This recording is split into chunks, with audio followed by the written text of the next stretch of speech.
Sports 365 here on the JAKIB Media YouTube channel. Thanks for streaming in with Mac and Mac. We are lucky to have Matt Verderame of Sports Illustrated join us today. Matty V, I hope you had a good Memorial Day. I'm putting you right to the test. I've got the same exact over-under number for two players that I'm going to make you give me a yay or nay on. Touchdown passes this season, the number is 1/2 for Jimmy Garoppolo and Tom Brady. Over under touchdown passes for Garoppolo and Brady, 1/2. You going over or under on each? I will go over on Garoppolo, and I will go under on Brady. Okay. But I think this Garoppolo thing is all the makings of a full-blown disaster for the Raiders. Yeah, how would that work, Matt? I don't know if you've done enough research yet, but if Tom wants to come back again, you know, I think it's becoming clearer and clearer, at least it should be, that Josh McDaniels is a one-trick pony, and that one trick is probably Tom Brady. So from his standpoint, he would certainly like Tom running that offense. But if he's the owner of the team, I assume he's got to divest from the team he just bought. How would that even work if he wanted to come out of retirement again? I would think that if he owns the team, he could play for that team. He couldn't play anywhere else. He couldn't own the Raiders and play for the Dolphins, but I would think he could play for the team that he owns. I'll be the first to admit. I saw a thing on Pro Football Talk this weekend. Florio said if one owner in the National Football League wanted to block it, he could. They could say, no, you can't own the team and play for a team. The only one would have to object, and then he would either have to divest himself of his interest or give up his attempt to return to the National Football League. Gotcha. I was going to say, I've never done research on that because, frankly, why would you? Why would you? Right? I don't expect Clark Hunt to come down and take some snaps. I just don't see that happening. But that's funny. It's just something where, if you think back to March when Garoppolo signed there, he initially was going to have a presser. I think it was like on a Wednesday or something. And then it got delayed. And it got delayed for a day. And it was said at the time, oh, it's no big deal. It's no big deal. It's just some clerical thing. And then he went on and had it the next day. And you do wonder, like, how does that happen on a 3-year deal worth over $65 million? Like, you still sign this contract knowing that he's going to have foot surgery. I mean, this is a guy who has had 9 NFL seasons entering this year. He has started more than 10 games twice. And so you decided to have this contract done anyway, and then had no backup plan. Like, the one thing I have written about McDaniels this offseason, and frankly, it's one of my takes, it's aging more like a fine wine than most. Like, the Raiders are doing what every other team has done that has a former Patriots coach as its coach. They just go out and they find everybody who's ever been in Foxborough, and they just bring these people in. And it's like, well, we're going to replicate that. No, you're not, because you don't have Belichick and you don't have Brady. And you're not Belichick, and Garoppolo's not Brady. And so if you go and look at their offseason, it's been Garoppolo. It's been Philip Dorsett, former Patriot. It's been Jacoby Myers, former Patriot. It's Brian Hoyer as the backup, former Patriot. Like, it's just – and Patricia did this in Detroit. They brought in 15 ex-Patriots. Like, that's a third of the roster they brought in. Yeah. It's the same thing, and it's going to be the same result. They're not going to be good, and we're going to hear a whole lot about why does McDaniel still have a job at the end of the season. Yeah, fair enough. And I think they should. It's amazing. Josh McDaniels is one of those names that kind of amazes me because of his history. Obviously, he may be the most ill-prepared rookie head coach I ever saw the first time. Yeah. And Nathaniel Hackett worse probably. than Nathaniel Hackett? Yeah. Ironically, it was Denver both times. Doing a good job. Yeah. Until Nathaniel Hackett, maybe we can have that discussion. And Urban then Meyer leaving also would like a strong word. Ooh, good one. forgot Good about one, Matt. Urban. Urban Meyer was unbelievable. Yeah, unbelievably bad. Urban Meyer probably lapsed the field. You're probably right. This was at the time I thought Josh was. People have lapped the field. Then he left Indianapolis at the altar. So, Yep. I mean, that completely unprofessional. And they give him another. And the Eagles almost hired him, by the way, before they hired Nick Sirianni. But I digress. Because we're an Eagles show, as you can imagine, Matt, a lot of D-Hop, more. Give me more. I got A.J. Brown to buy. Give me DeAndre Hopkins. To me, it's ridiculous. I don't even give it 2 seconds of thought, especially when you look at Kansas City, actually, obviously is a Super Bowl contender. They have a good quarterback, and they have a need at receiver. Buffalo has a need at receiver, Super Bowl contender, great quarterback. Why in the heck would DeAndre Hopkins even consider Philadelphia? Well, I think that's probably like every fan base in the league wants DeAndre Hopkins because they're fans, and I get that. But if you're the Eagles, do you need DeAndre Hopkins? No, you don't. Does Howie Roseman spend what's probably going to be a pretty hefty 1-year deal on Hopkins? No, probably doesn't spend there because you know what? You'd rather have that cap space for other things to roll over even. And look, it's not like the Eagles have so much cap space that they don't know what to do with, right? I mean, I think that's the one thing too. A lot of times fans will just say, well, just restructure contracts and do whatever you've got to do. And it's like, there's a price to pay for that. At some point, the bill comes due. Exactly right. Unless you're in New Orleans, in which case the bill is going to be somebody else's problem eventually. And Mickey Loomis is like the guy who's just leveraged out his house, but he's 90, so he doesn't care. You know what? Not my problem. Leave it to the kids. And the kids are just like, oh my God, we're going to owe $250,000 on that house. But in any event, the Eagles, why put yourself in a tough position for a player you don't need? Like people, like I said, it's always about restructuring. I'll give you an example. So the Bills do have a need there, and it would make a lot of sense, and they've been interested in it. But to sign DeAndre Hopkins, they're going to have to restructure contracts. Well, if you look at the Bills' cap sheet for next year, they are massively over the projected cap next year. Like to move money down the road for them is a real problem. They could do it, but it's a real issue. It becomes harder to move on from players. You start guaranteeing more money later in deals. I mean, that's a concern. And the Chiefs, if they wanted to do it, could a little easier because they have that Mahomes deal that just stretches on forever. And so they could just split $23 million that they could move down the road over the next 8 years, and it doesn't really affect them as much. They kind of have a get out of jail free card with that most teams don't because of the length of Mahomes' contract. That said, I don't know that the Chiefs are going to make a move here on this because they've shown under Brett Veach, they have a price, and they are going to stick to that price. If you don't believe me, ask Tyreek Hill. Like they are going to get to a certain number and say, that's our number. Deal with it. Either take it or leave it. And some players have taken it. Some players have left it. Charvarius Ward's another example of that. The Chiefs really wanted him back in free agency a year ago. They had a number, and San Francisco went over it. Juju Smith-Schuster this year, they wanted to bring him back. New England superseded that number. See you. Fine. So I think it's going to be interesting. I would not be shocked if he ended up in Kansas City or Buffalo, if it ends up being a number that becomes palatable. But frankly, I would bet that it ends up somewhere where he can make more money than he would make with one of those two teams. That's what I was saying all weekend. And I threw this team out there as a possibility. You can comment on it because you're a Chicago guy. I'm going to bet that D-Hop all of a sudden reevaluates that list of the quarterbacks he wants to play with. He didn't have Justin Fields on the start, but if the Bears, who have more cap room than anybody else in the National Football League, put forth the best deal, all of a sudden Justin Fields is going to become one of those very good young quarterbacks that DeAndre Hopkins wants to play with. Chance the Bears get involved on Hopkins. It's possible because right now they have more, and then they have question marks with guys like Chase Claypool and Darnell Mooney, and you could.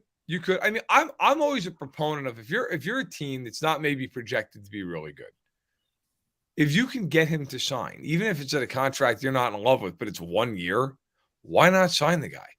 If he plays the whole year for you and he's really good, you get a nice compensatory pick, if I can say the word. You get a compensatory pick, depending upon how your free agency goes, because you might cancel it out. But if you're not that active, you'll get the pick.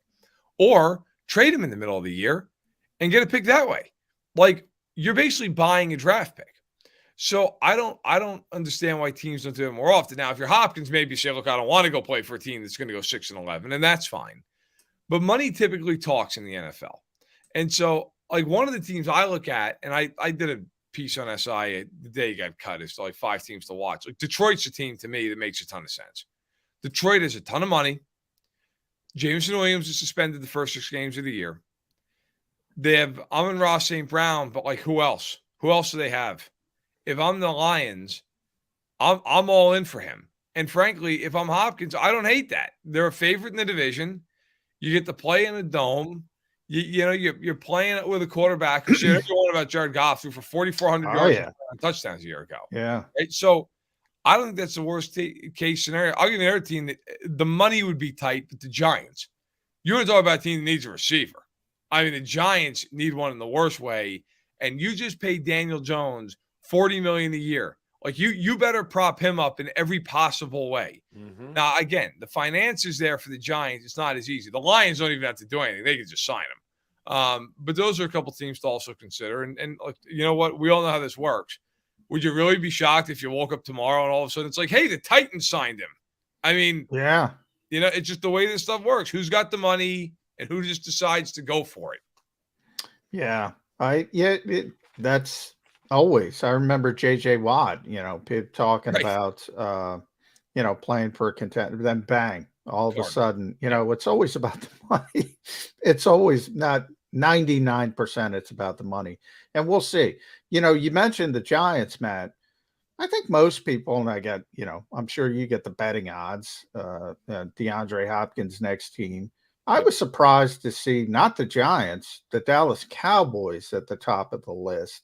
It's not a typical, Brawl to talk, Jerry Jones doesn't do a lot in free agency.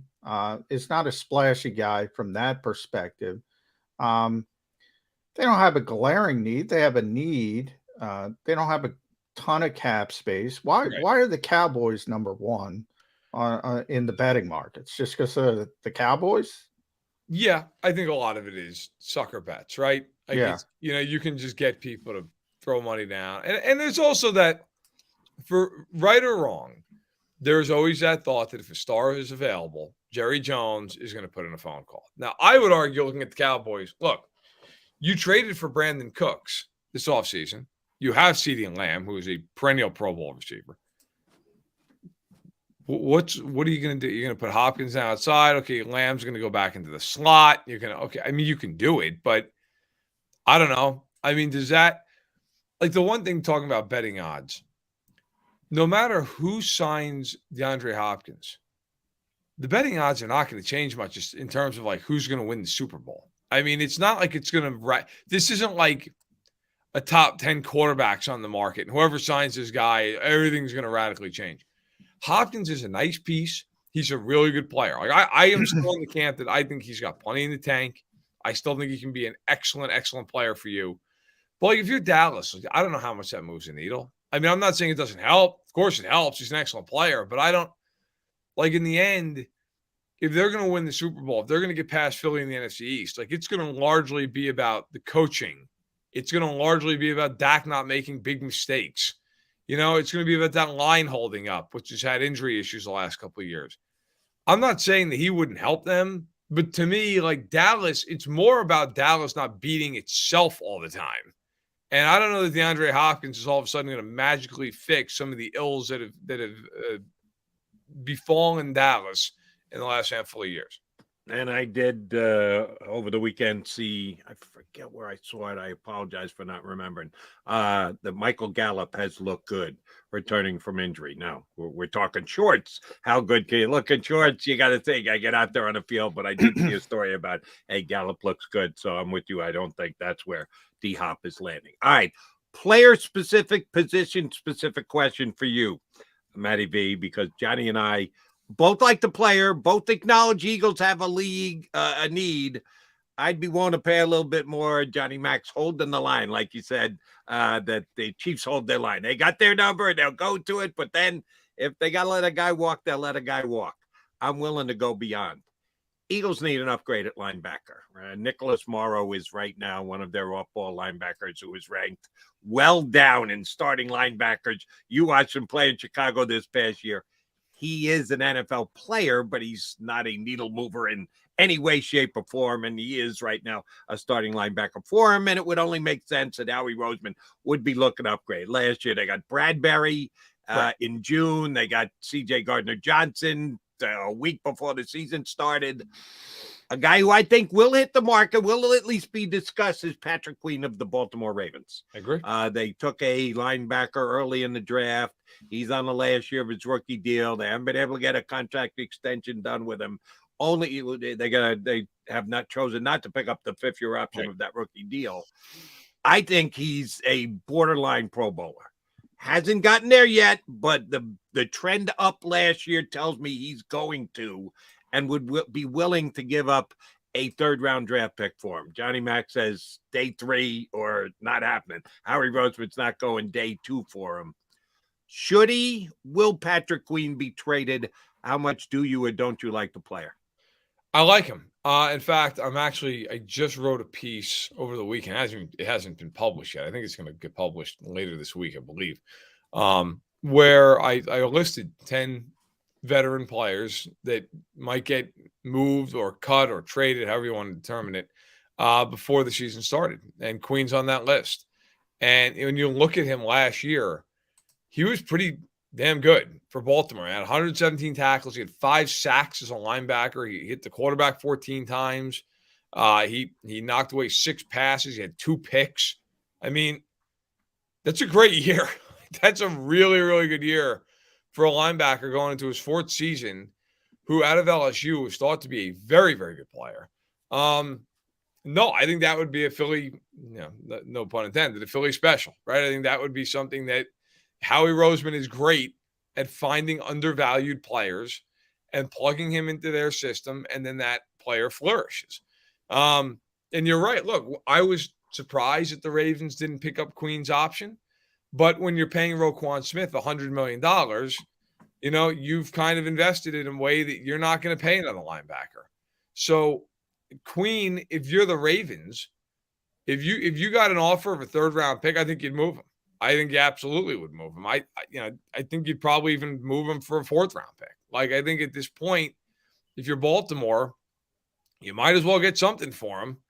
And I don't, look, they're going to treat this like they're all into winning a Super Bowl this year.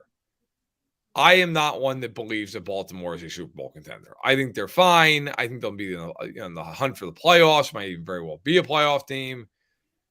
I don't know. I mean, are they better than Cincinnati or Kansas City or Buffalo or even Miami or Jacksonville? I don't know. Probably not, in my opinion.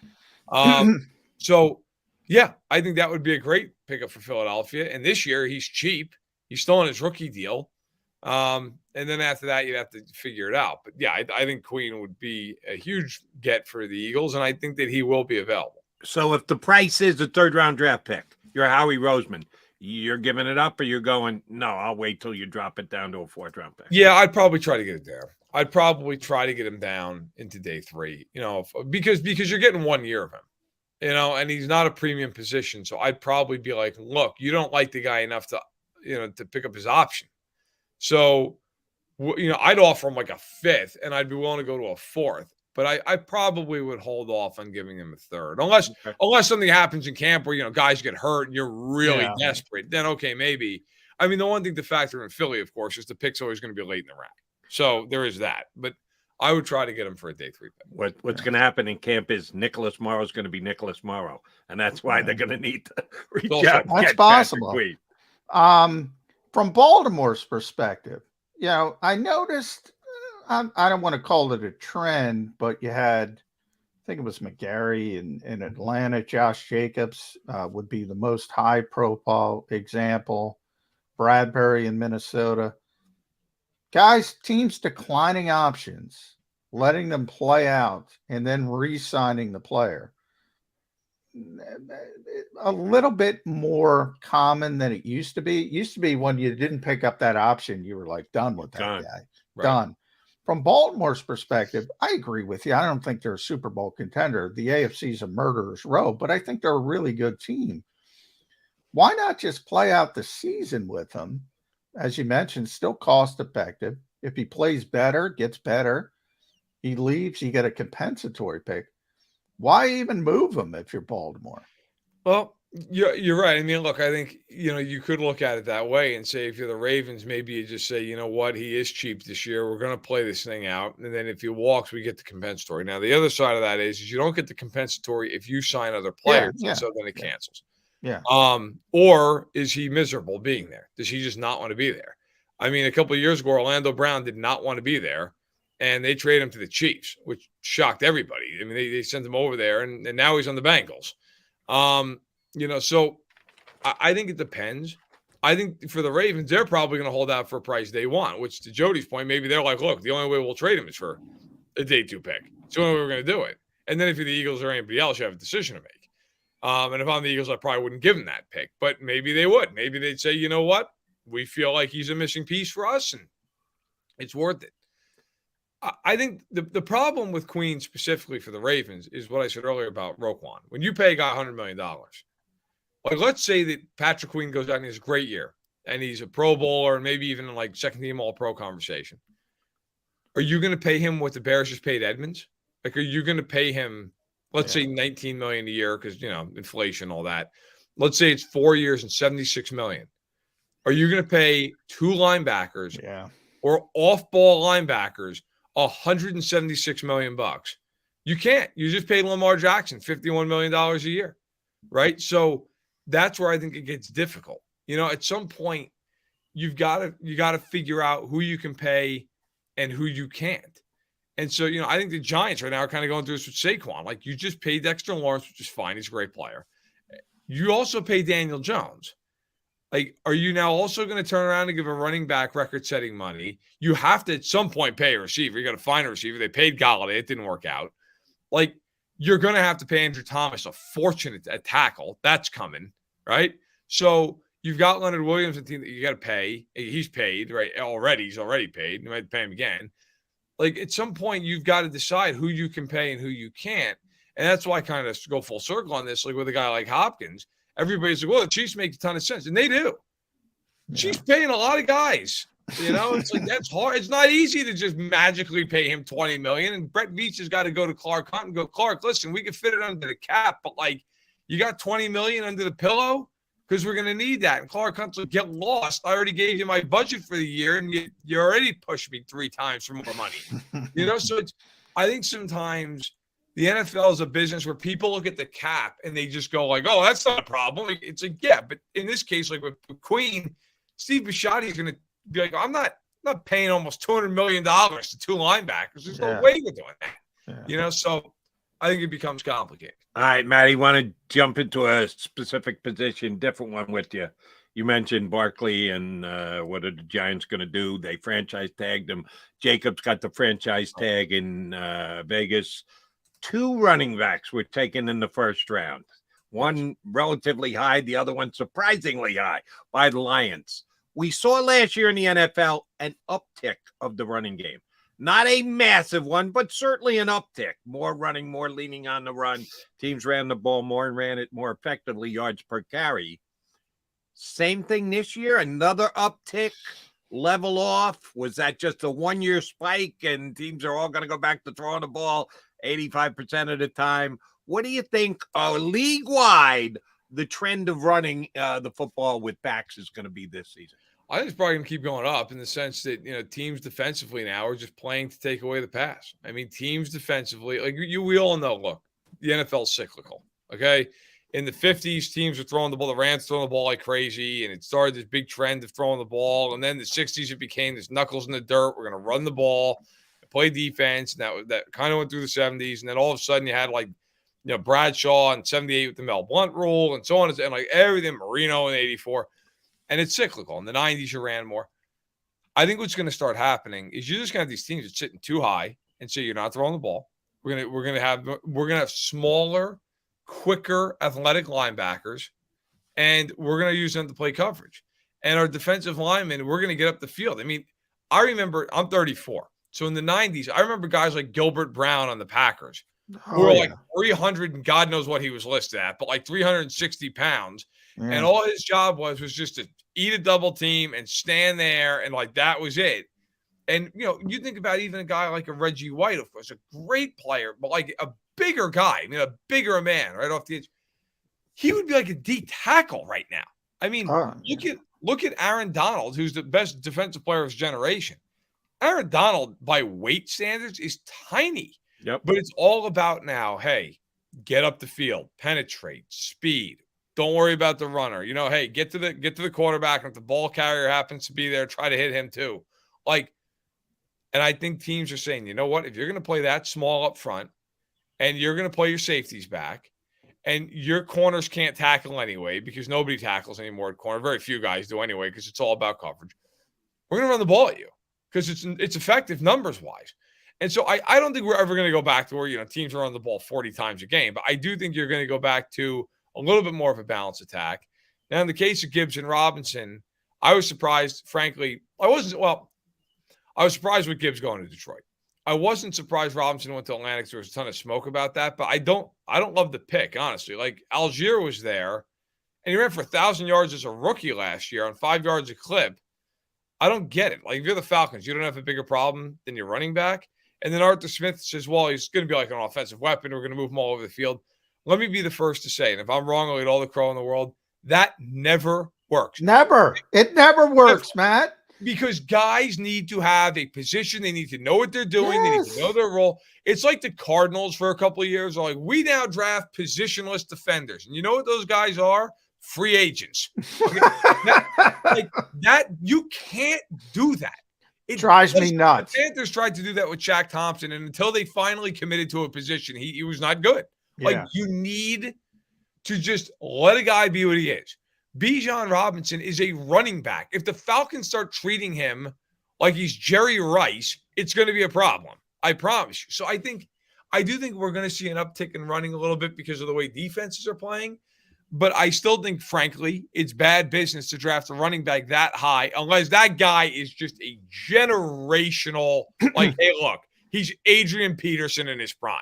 Yeah. Or he's Derrick Henry. Okay, fine. But unless he's that, I don't like the pick. You're speaking of the choir. Jody can tell you, Matt. Manufactured touch players. Everybody, that's off-season talk. Everybody talks about it. And then other than Kyle Shanahan. And by the way, Christian McCaffrey, who is the best receiver out of the backfield, maybe I have ever seen, 6.4 times per game did he line up at receiver. And that was lapping the field. Yet everybody talks about it every year. And we had it through the whole draft process, Matt. We had people, well, you just play Bijan Robinson in the slot. No, you don't.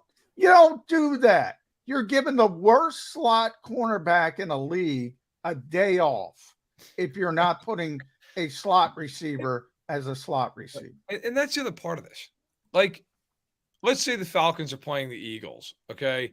And they line Bijan Robinson up against Darius Slay.